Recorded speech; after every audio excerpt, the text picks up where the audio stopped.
అందరికీ నమస్కారం. నేను doctor Aishwarya, ayurvedic nutritionist, skin and hair expert. ఈ మధ్య కాలంలో మనం చిన్నపిల్లల నుంచి పెద్దవాళ్ళ దాకా కాల్షియం డెఫిషియన్సీ అనేది మనం ఫ్రీక్వెంట్‌గా చూస్తూ ఉన్నాము. అంటే ఆహారంలో కాల్షియం తగ్గిపోవడం ఒకటిను, కాల్షియం ఆహారంలో ఉన్నప్పటికీ అది బాడీలో సరిగా అబ్జార్బ్ అవ్వకపోవడం వల్ల కూడా మనకి కాల్షియం డెఫిషియన్సీస్ అనేవి మనకి వస్తూ ఉంటాయి. అయితే కాల్షియం రిచ్ ఫుడ్స్ ఏంటో మనం ఇప్పుడు చూద్దాము.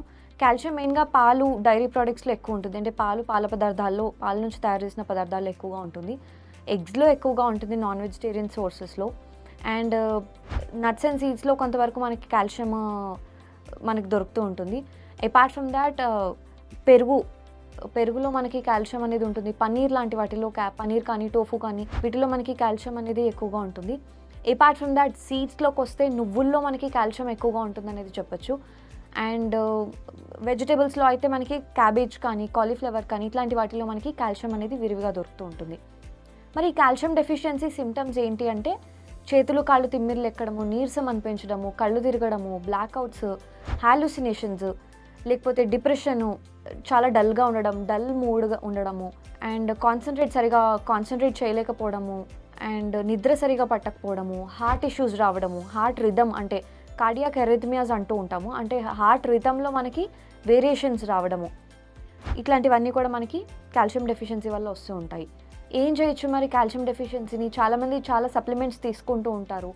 షెల్కాల్ లాంటి సప్లిమెంట్స్ తీసుకుంటున్నా కూడా మనకి కాల్షియం అంతవరకు మనకి బాగానే ఉంటుంది. బట్ అగైన్ మనకి సిమ్టమాటిక్ రిలీఫ్ అనేది టెంపరరీగా చూస్తాము. బట్ ప్రాబ్లం అనేది మనకి సాల్వ్ అవ్వకపోవడం అనేది జరుగుతూ ఉంటుంది.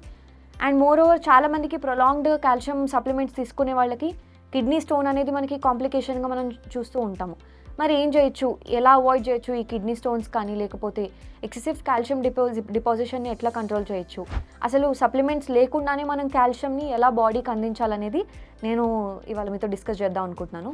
సో మనకి పూర్వీకుల నుంచి చాలా మంచి వెలుగులో ఉన్న గింజలు ఇవి అని చెప్పొచ్చు. అండ్ ఇవి మనం వాడుక రాను మనం తగ్గించేస్తూ ఉన్నాము. చాలా వేడి చేస్తుందనే అపోహ మీద కానీ, లేకపోతే ఇంకేదైనా రీజన్స్ వల్ల కానీ మనం ఇది ఇగ్నోర్ చేస్తూ వచ్చాము. అవి ఏంటో కాదండి, నువ్వుల గింజలు, సిసామమ్ సీడ్స్. వైట్ సిసామమ్ కానీ, బ్లాక్ సిసామమ్ కానీ రిచ్ సోర్స్ ఆఫ్ కాల్షియం అని చెప్పొచ్చు. వీటిలో మనకి ఒక గ్లాస్లో ఉండే పాలలో ఉండే కాల్షియం మనకి 1 స్పూన్ ఆఫ్ నువ్వుల గింజల్లో మనకు దొరుకుతూ ఉంటుంది. ఆల్మోస్ట్ ఒక స్పూన్ సిసామమ్ సీడ్స్ అంటే ఒక చెంచా నువ్వుల గింజల్లో మనకి 80 నుంచి 90 mg ఆఫ్ మనకి కాల్షియం, మిల్లీగ్రామ్స్ ఆఫ్ కాల్షియం అనేది మనకి లభిస్తూ ఉంటుంది.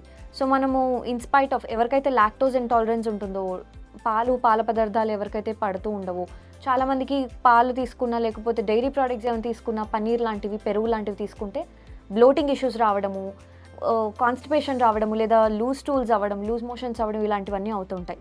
అలాంటి వాళ్ళకి కాల్షియం సప్లిమెంట్ ఎలా తీసుకోవడం, కాల్షియం ఎలా బాడీకి అందించాలనే క్వశ్చన్ ఉన్నప్పుడు డెఫినెట్లీ నువ్వులు మనం కనుక డైలీ ఒక చెంచా నువ్వులు కనుక మనం ఫుడ్లో, డైటరీ హ్యాబిట్స్లో మనము ఇన్వాల్వ్ చేయగలిగితే ఖచ్చితంగా కాల్షియం డెఫిషియన్సీ నుంచి బయటపడచ్చు. ఏంటి మరి ఉత్త నువ్వులు మనకు తీసుకోవడానికి మనకు రుచించదు. ఏం చేయొచ్చు అన్నప్పుడు ఎయిదర్ నువ్వులు కారపొడిలాగా చేసుకోవడం, లేకపోతే నువ్వులు అండ్ బెల్లం కాంబినేషన్. ఇక్కడ మనకి ప్రోటీన్, ఐరన్ లభిస్తుంది మనకి. And at the same time నువ్వుల్లో మనకి ప్రోటీన్ కూడా ఉంటుంది, ఫైబర్ ఉంటుంది, అండ్ కాల్షియం లెవెల్స్ కూడా ఎక్కువగా ఉంటాయి. అండ్ ఎప్పుడైతే మనం నువ్వులకి మనం బెల్లం అనేది యాడ్ చేస్తూ ఉంటామో, it's a very good combination of iron and calcium. So ఎవరికైతే మనకి ఐరన్ డెఫిషియన్సీ ఉంటుంది అనుకుంటారో, ఎవరికైతే హెయిర్ ఫాల్ ఉంటుందో, మెన్స్ట్రువల్ ఇర్రెగ్యులారిటీస్ ఎవరికైతే ఆడవాళ్ళలో మనం చూస్తూ ఉంటామో, అండ్ ఈవెన్ మగవాళ్ళలో కూడా ఈ మధ్యకాలంలో ఐరన్ లెవెల్స్ అనేవి కరెక్ట్గా మెయింటైన్ అవ్వకపోవడం అనేది మనం చూస్తున్నాం. సో అలాంటి వాళ్ళందరికీ కూడా ఎప్పుడైతే మనము ఈ నువ్వులు బెల్లం కాంబినేషన్ ఎప్పుడైతే మనం తీసుకోవడం స్టార్ట్ చేస్తామో, డెఫినెట్లీ మనం కాల్షియం డెఫిషియన్సీ నుంచి బయటపడచ్చు. అలాగే ఐరన్ డెఫిషియన్సీ నుంచి కూడా మనము కంపెన్సేట్ చేసుకోవచ్చు.